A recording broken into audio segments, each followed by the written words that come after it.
स्वागत करता हूं आप सभी का अपने YouTube चैनल पर। जैसे मेरे प्यारे साथियों, आपको पता चल गया होगा कि ये वीडियो आपकी विशेषकर ग्रुप डी एग्जाम के लिए होने वाली है और आपकी ग्रुप डी की एग्जाम डेट भी आ चुकी है। लगभग 50 से 60 दिन का टाइम आपके पास बचा है, जिसमें मेरे प्यारे साथियों आपको पूरी तैयारी आपकी करनी होगी।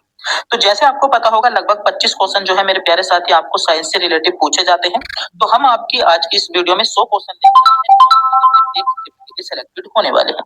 अगर आप इन 100 के 100 क्वेश्चनों को कवर कर चले जाते हो तो लगभग मेरे प्यारे साथियों 10 से 12 क्वेश्चन जो है सीधे मेरे प्यारे साथियों आपको जो है ग्रुप डी में आपकी किसी भी शिफ्ट में एग्जाम हो मेरे प्यारे साथियों देखने को मिलेंगे। तो आज के सभी क्वेश्चन सेलेक्टेड है और आज इसमें हमने जो बेस रखा है साइंस के बिल्कुल इजी क्वेश्चनों के साथ टफ क्वेश्चनों पर बात करने वाले हैं, जो आपसे ग्रुप डी में क्वेश्चन पूछे गए हैं और इस प्रकार के क्वेश्चन आपसे परीक्षा में देखने को मिल जाते हैं। तो मेरे प्यारे साथियों, अगर आप भी हमारे चैनल पर नए हो तो चैनल को सब्सक्राइब, वीडियो को लाइक और अपने दोस्तों के पास वीडियो को शेयर जरूर करेंगे। तो बिना टाइम गवाए पढ़ते हैं, वीडियो करते हैं स्टार्ट। देखते हैं पहला क्वेश्चन आपके लिए क्या इंपॉर्टेंट होने वाला है। पहला क्वेश्चन आपसे पूछा गया है, प्रकाश वर्ष किसकी इकाई है? तो आपको पता होना चाहिए प्रकाश वर्ष के बारे में। तो प्रकाश वर्ष जो है आपकी दूरी की इकाई है। दूरी बी विकल्प के साथ इस क्वेश्चन का करेक्ट जवाब बन जाता है। अगला क्वेश्चन नंबर 2 में आपसे क्वेश्चन पूछा गया है, बल की एसआई इकाई क्या है? तो आप सभी को पता होगा बल की एसआई इकाई आपकी न्यूटन होती है और न्यूटन सी विकल्प के साथ इस क्वेश्चन का आपका करेक्ट जवाब बन जाएगा। अगला क्वेश्चन आपसे ग्रुप डी में क्वेश्चन पूछा गया था कार्य की एसआई इकाई क्या है, यानी कार्य का एसआई मात्रक क्या है? तो जूल जो होता है कार्य की एसआई इकाई होती है। आप सभी को पता होगा बी विकल्प के साथ इस क्वेश्चन का बिल्कुल करेक्ट जवाब बन जाता है।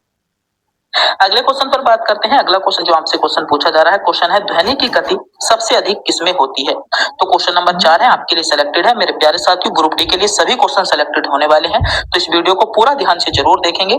तो आपसे क्वेश्चन पूछा गया है, तो ध्वनि की जो सबसे अधिक मेरे प्यारे साथियों वह होती है आपकी क्या गति? तो ध्वनि की सबसे अधिक गति आपकी ठोस में होती है और ठोस सी विकल्प के साथ इस क्वेश्चन का बिल्कुल करेक्ट जवाब बन जाता है। अगला क्वेश्चन नंबर 5 में आपसे पूछा गया है, विद्युत धारा की एसआई इकाई क्या है? ये क्वेश्चन मैं आपको टेस्ट के रूप में देता हूं। अगर आप इस क्वेश्चन का जवाब जानते हैं तो कमेंट बॉक्स में बताएंगे। क्वेश्चन नंबर 5, विद्युत धारा की एसआई इकाई क्या है? ओम, वोल्ट, एम्पियर या वाट? तो ये क्वेश्चन मैं आपको टेस्ट के रूप में देता हूं। अगर आप इस क्वेश्चन का जवाब जानते हैं तो हमें कमेंट बॉक्स में जरूर बताएंगे। क्वेश्चन नंबर 6 में पूछा गया है, एक हॉर्स पावर बराबर कितना होता है? तो आप सभी को पता होगा एक हॉर्स पावर बराबर आपका 746 वाट होता है। 746 वाट बी विकल्प के साथ इस क्वेश्चन का करेक्ट जवाब बन जाता है।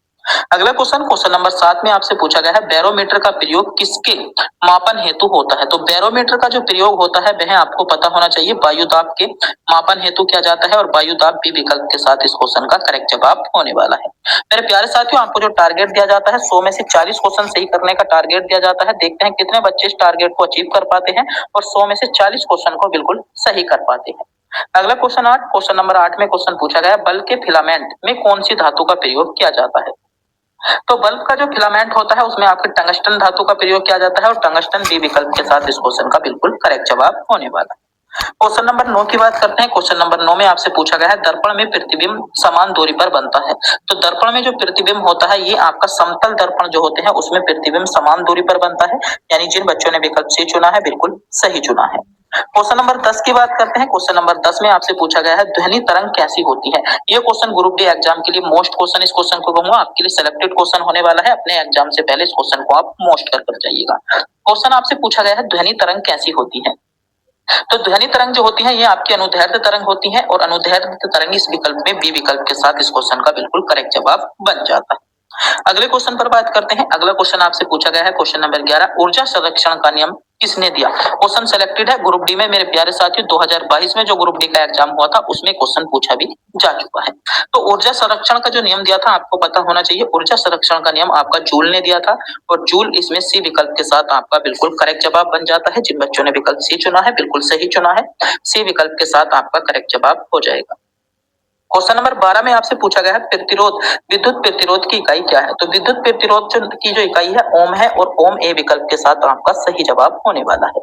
अगला क्वेश्चन पर बात करते हैं। क्वेश्चन नंबर 13 में आपसे पूछा गया है, पराबैंगनी किरणें का उपयोग कहाँ होता है? तो पराबैंगनी किरणों की बात करें मेरे प्यारे साथियों, पराबैंगनी किरणों का जो उपयोग होता है वह आपकी कीटाणुनाशक के रूप में आपका पराबैंगनी किरणों का आपका प्रयोग किया जाता है।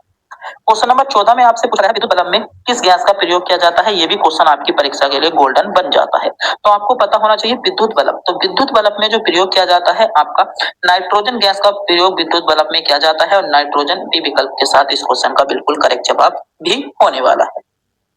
अगला क्वेश्चन देखते हैं। क्वेश्चन नंबर 15 में क्वेश्चन मेरे प्यारे साथियों आपसे पूछा गया है, न्यूटन का प्रथम नियम क्या कहलाता है? तो न्यूटन का जो प्रथम नियम है आपको पता होना चाहिए। न्यूटन का प्रथम नियम आपका जड़त्व का नियम कहलाता है। क्या कहलाता है? न्यूटन का प्रथम नियम जड़त्व का नियम। दूसरा नियम की बात करें तो मेरे प्यारे साथियों सेकंड नियम जो है वह है आपका संवेग का नियम, और थर्ड नियम आपका क्रिया प्रतिक्रिया का नियम कहलाता है। तो न्यूटन के तीनों नियमों के बारे में आपको पता होना चाहिए। तीनों नियम आपसे ग्रुप डी में पूछे गए हैं और तीनों नियम आपके लिए सिलेक्टेड होने वाले हैं। क्वेश्चन नंबर 16 की बात कर लेते हैं। क्वेश्चन नंबर 16 में मेरे प्यारे साथियों आपसे पूछा गया है, दर्पण का उपयोग वाहन में पीछे देखने के लिए किया जाता है।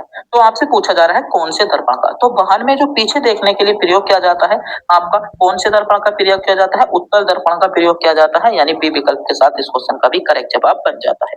अगर आप इन क्वेश्चनों का जवाब जानते हैं तो हमारे बताने से पहले कमेंट बॉक्स में बता सकते हैं, और वीडियो के अंत में यह बताना ना भूलें आप इन 100 क्वेश्चनों में से कितने क्वेश्चनों का जवाब जानते हैं। क्वेश्चन है क्वेश्चन नंबर 17, तापमान मापने का एसआई मात्रक क्या है? तो तापमान जो मापा जाता है आपका केल्विन में मापा जाता है, और केल्विन इस क्वेश्चन का सी विकल्प के साथ आपका करेक्ट जवाब हो जाएगा। अगला क्वेश्चन है आपका, हाइड्रोजन का दहन करने पर क्या बनता है? तो हाइड्रोजन का अगर हम दहन करें यानी H, हाइड्रोजन क्या होता है आपका H2 होता है, और हाइड्रोजन का अगर हम दहन करें तो आपका जल बनता है। क्या बनता है? H2O बनता है। H2O जल बनता है। बी विकल्प के साथ आपका करेक्ट जवाब बने वाला है। अगला क्वेश्चन क्वेश्चन नंबर 19 जो कि ग्रुप डी एग्जाम के लिए चुनिंदा क्वेश्चन है 2025 में ग्रुप डी एग्जाम के लिए इस क्वेश्चन को मोस्ट कर लीजिएगा। क्वेश्चन है, बल गुणा विस्थापन किसके बराबर होता है? क्वेश्चन सेलेक्टेड है आपके लिए 3 स्टार इस क्वेश्चन को दूंगा, ये क्वेश्चन पूछे जाने के आपके चांसेस बन जाते हैं। तो बल गुणा विस्थापन जो होता है आपका कार्य के बराबर होता है, वो कार्य बी विकल्प के साथ इस क्वेश्चन का करेक्ट जवाब होने भी वाला है।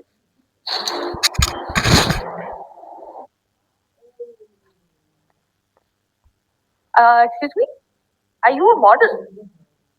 कार्य बी विकल्प के साथ इस क्वेश्चन का करेक्ट जवाब होने भी है। आपकी 3 गुणा 10 की घात 8 मीटर प्रति सेकंड आपकी प्रकाश की गति होती है, और इसमें बी विकल्प में आपको दिया गया है, यानी बी विकल्प जिन बच्चों ने चुना है बिल्कुल सही चुना है। बी विकल्प को चुनने वाले सभी बच्चों का जवाब इसमें करेक्ट जवाब भी होने वाला है। अगला क्वेश्चन है, पानी का रासायनिक सूत्र क्या है? तो पानी के रासायनिक सूत्र की बात कर ले, ये भी क्वेश्चन आपसे ग्रुप डी 2022 में क्वेश्चन आपसे पूछा जा चुका है।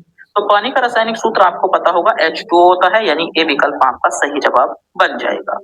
अगला क्वेश्चन देखते हैं। क्वेश्चन नंबर 22 में मेरे प्यारे साथियों आपसे क्वेश्चन पूछा जा रहा है, खाने का सोडा किसका सामान्य नाम है? तो बात करें खाने का सोडा, तो खाने का जो सोडे का सामान्य नाम होता है आपको पता होना चाहिए NaHCO3 होता है। NaHCO3 खाने के सोडे का रासायनिक नाम होता है। बी विकल्प के साथ इस क्वेश्चन का करेक्ट जवाब बन जाएगा जिन बच्चों ने विकल्प बी को चुना है। क्वेश्चन नंबर 23 देखते हैं। क्वेश्चन नंबर 23 में मेरे प्यारे साथियों पूछा गया है, पेंट में आपका बनने वाला अम्ल कौन सा है? तो पेंट में जो बनने वाला अम्ल है उसकी बात करें तो पेंट में बनने वाला अम्ल आपका पेट में बनने वाला अम्ल मेरे प्यारे साथियों आपका कौन सा हो जाएगा? HCl होता है। सी विकल्प के साथ इस क्वेश्चन का भी करेक्ट जवाब होने वाला है। अगला क्वेश्चन क्वेश्चन नंबर 24 मेरे प्यारे साथियों जो क्वेश्चन पूछा गया है आपकी परीक्षा के लिए गोल्डन है। इस क्वेश्चन के आने की संभावना बन जाती है और आपके लिए बहुत ज्यादा गोल्डन क्वेश्चन क्वेश्चन नंबर 24 होने वाला है। अम्ल प्लस क्षार, तो अम्ल प्लस क्षार आपके क्या है? तो अम्ल आपका क्या होता है? नमक, और क्षार आपका जल। इसमें ए विकल्प के साथ आपका करेक्ट जवाब बन जाएगा। अगला क्वेश्चन पूछा गया है, एलपीजी का मुख्य घटक क्या है? ये भी क्वेश्चन जो है आपसे ग्रुप डी 2022 में क्वेश्चन पूछा गया था और आपकी परीक्षा के लिए गोल्डन होने वाला है। तो बात करें एलपीजी, एलपीजी का जो मेरे प्यारे साथी वो सॉरी एलपीजी का जो पूरा आपका जो मुख्य घटक है वह है आपको पता होना चाहिए प्रोपेन और ब्यूटेन। प्रोपेन और ब्यूटेन जो है एलपीजी के मुख्य घटक है, यानी बी विकल्प के साथ इस क्वेश्चन का भी आपका करेक्ट जवाब बनेगा। बी विकल्प जिन बच्चों ने चुना है। अगले क्वेश्चन पर बात कर लेते हैं। क्वेश्चन नंबर 26 में आपसे क्वेश्चन पूछा जा रहा है, सोडियम धातु को किस में रखा जाता है? तो जो आपकी सोडियम धातु होती है अगर हम इसे मिट्टी के तेल में नहीं रखें तो सोडियम धातु में आपका नमी मिलने पर ब्लास्ट हो सकता है, जो आपका बम का रूप भी ले लेता है। तो सोडियम धातु को मिट्टी के तेल में रखा जाता है। बी विकल्प के साथ इस क्वेश्चन का भी बिल्कुल करेक्ट जवाब बन जाता है। अगला क्वेश्चन होता है आपसे क्वेश्चन पूछा गया है, पेंसिल में क्या होता है? तो आपको पता होना चाहिए पेंसिल में आपका क्या होता है? ग्रेनाइट होता है। तो आपको पता होना चाहिए ग्रेनाइट इस क्वेश्चन का सही जवाब हो जाएगा। अगला क्वेश्चन है, क्वेश्चन पूछा गया है, काला सोना किसे कहते हैं? ये क्वेश्चन आपकी परीक्षा के लिए गोल्डन क्वेश्चन, क्योंकि ये क्वेश्चन आपके पूछे जाने के चांसेस हैं। ये क्वेश्चन आपसे एनटीपीसी मेरे प्यारे साथियों 2025 में जो आपके एग्जाम चल रहे थे उसमें भी क्वेश्चन पूछा गया है सीबीटी 1 में। तो आपको पता होना चाहिए काला नाम आपका सोना। तो काला सोना जो कहा जाता है आपको इसमें पता होना चाहिए काला सोना आपका किसे कहा जाता है? काला सोना आपको पता ही चल गया होगा पेट्रोलियम को कहा जाता है, और पेट्रोलियम आपका इसमें बिल्कुल जवाब होने वाला है। अगला क्वेश्चन आपसे पूछा गया है, लाल फास्फोरस का प्रयोग कहाँ होता है? तो लाल फास्फोरस का प्रयोग आपका दियासलाई में होता है, डी विकल्प